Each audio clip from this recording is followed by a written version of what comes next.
And let's just start with some definitions so we're on the same baseline here. Minimally invasive surgery for lung cancer is done with a small incision and a scope or a camera inside the chest where the operation is done with some instruments looking at a TV screen, similar to the way a gallbladder is taken out with a couple small incisions, and it permits earlier recovery and getting out of the hospital sooner. Now, is that better for patients? There have been several studies done, and you have to compare the same groups of people because great big tumors can't be taken out with a minimally invasive surgery. It doesn't make a lot of sense to dissect out a great big tumor the size of a grapefruit and then you have a little incision, you can't get it out. So only small tumors can be removed with a minimally invasive surgery. So when you compare small tumors with a minimally invasive surgery versus open, there have been a few groups who've been very active in this. A group in particular at Duke had looked at this, and they compared complications. First of all, let's talk about that. What are complications after lung surgery? Complications can be anything from arrhythmia or irregular heartbeat that needs medications to pneumonia, an infection in the lung, or pleural effusion, buildup of fluid around the lung. The respiratory complications were higher in the open surgery group and lower in the minimally invasive surgery group. The overall length of stay, or the time in the hospital, was lower for the minimally invasive surgery group.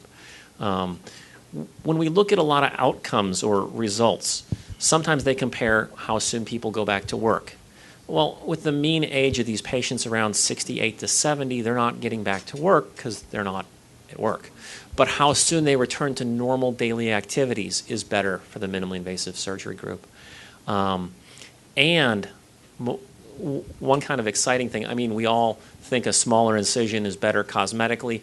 Not a lot of 70-year-olds are running around with thoracotomy scar, beauty contests. It's not a big thing in most people's mind, but in some of my patients, particularly the female ones who wear a dress that's lower cut, they don't want a scar on the side and the back, and that's an issue for them.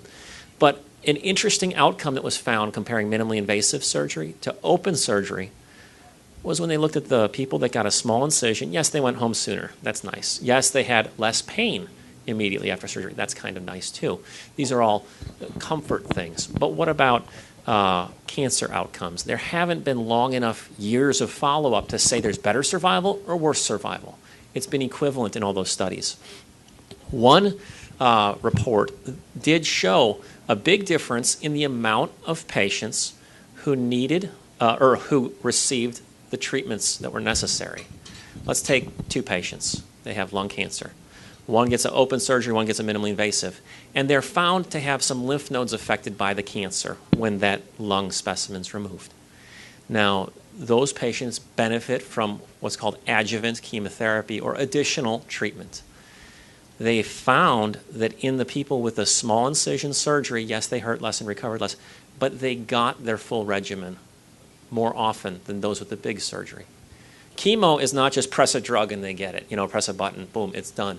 Chemotherapy is given as a dose of medication, typically once every week for several weeks. Some of these people don't tolerate it. They get sick, they get weak, they don't feel real well. And then their doses have to be decreased, or they may miss a dose or get a delayed dose.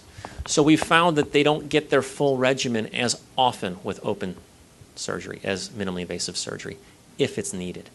So whether that translates into better survival or not, we don't know that quite yet.